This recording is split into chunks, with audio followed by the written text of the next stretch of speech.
here in Campbell River. Beautiful day out. I was at the Shoppers Drug Mart there. Female employee made a stupid comment. I told her to keep her prostitute mouth shut, and she didn't have a comeback for that.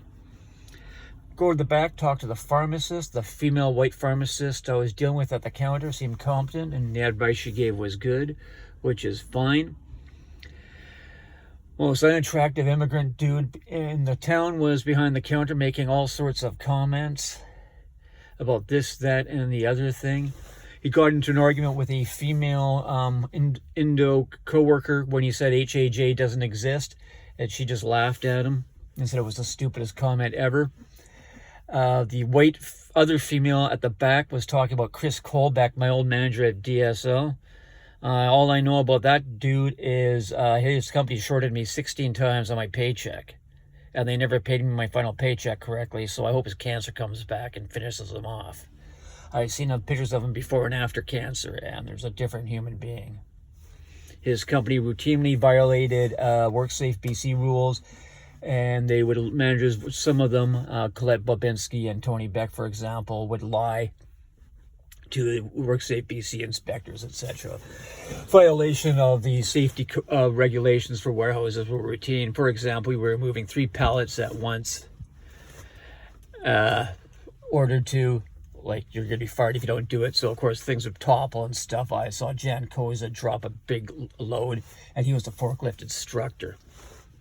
Whatever. Worst job ever. Demco, whatever they're calling it this week. I worked for them at 109 Braid Street, New Westminster, 8400 River Road, Delta, and at their 590 Ebury Place location. Went to the Bank of Montreal over here.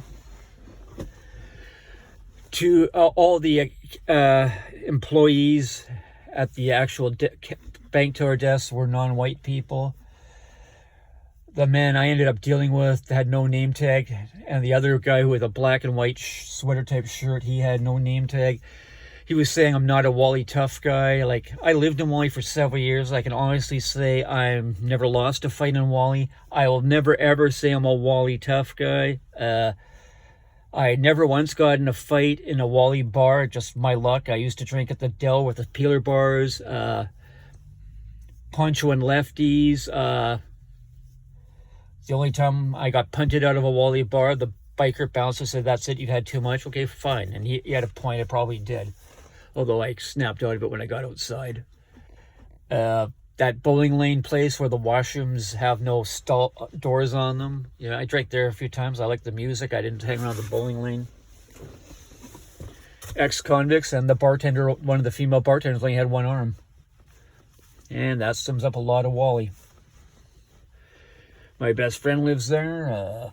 I used to walk around the streets there at 3 in the morning. Would still do sometimes do it in Newton. When I lived in Newton, I'd drive down there late at night.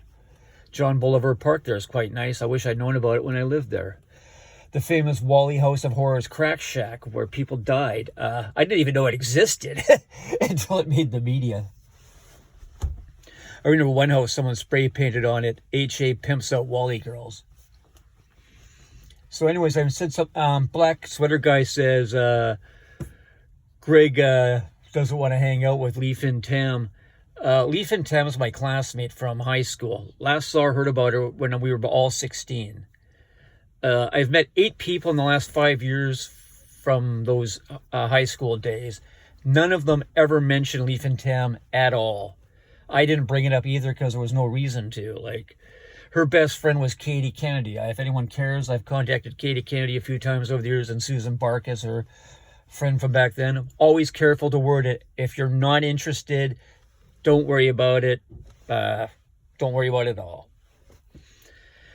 For some reason on my classmates' comms, pictures of some other Kennedys started showing up that someone posted.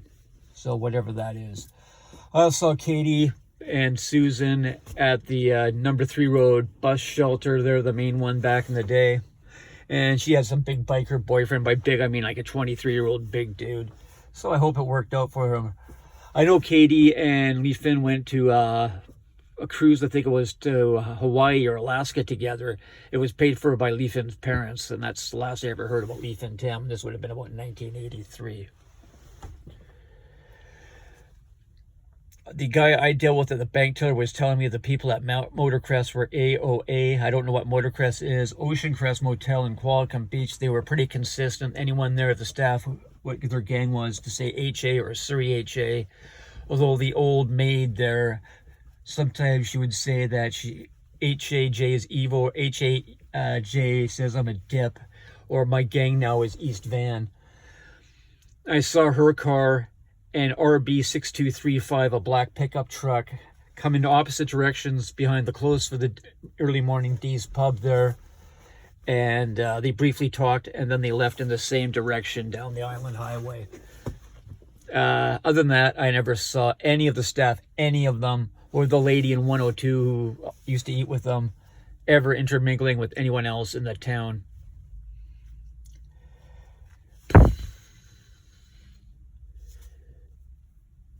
Yeah, I don't think people should be working at a pharmacy with access to drugs and medical records who are openly talking about knowing people in the Hells Angels organization. I just don't think that should be allowed.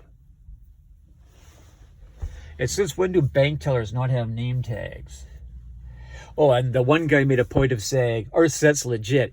And then the other guy said, our set's legit. Well, you're talking about HA activities in Wally, which is far away from here in Campbell River. You're telling me you're not involved in fraud or just look it up on the computer. How much money is there in count? How much money does this business get a month? Whatever. Mr. Vasseur, the full patch, look him up on the internet. He's facing a $114 million fraud charge, and he's a BC Hells Angels. Other Hells Angels have done time for fraud. That Joe Mulligan guy, he claims to sell Jonathan Bryce of HA.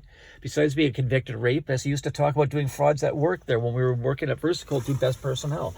He didn't care, like there was truck drivers there, just there for the day, and he's talking about fraud this, fraud that. Even admits online that he was involved in a fraud. Some people.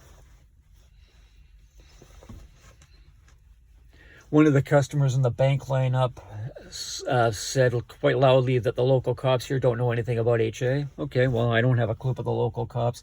I was at the Shoppers. Someone said out loudly, you're not going to like our local cops. Well, I was going 20 kilometers over the hour. A bull white officer was going the opposite direction in his marked RCMP cruiser, and he gave a friendly hand signal. I realized I shouldn't drive fast. Okay, thanks. But anyways, I'm just passing through town. When it came to actually doing the bank teller what I wanted to do, he did his job just fine. But he made a hand trigger signal at me and called me a faggot. And there's security cameras all over the place. Like, call me old-fashioned for customer service. Why don't you just address me by my first and last, my Mr. Carr? Like, that's pretty freaking simple, I would think. Customer service at B.M.O has gone way downhill the last 5 years. Banks, I read, made a $51 billion profit last year in Canada. I don't know if that's for sure. I don't have time to look up for it. But I know it's routine for them to have profits of over $1 billion every 3 months. And I know they don't play the frontline stuff very much, and there's not much benefits. I know that for a fact. I have a dead relative, my Uncle Harvey Beveridge. He was a regional manager for the bank. Had a nice apartment there on the west side. I don't think he owned it. I don't remember. But like he was managing 4 different branches of the Royal Bank, if I remember correctly. He was a branch manager. Sure, his bank employees wouldn't pull crap like that back in the day. Famously, here in Hells Angels lore, 2 pulp mill owners who were HA full patches had to leave the club because the bankers told them, we're not going to take your money anymore. And they decided they'd rather be businessmen in the pulp industry than be HA. I'm going to continue on in my journey.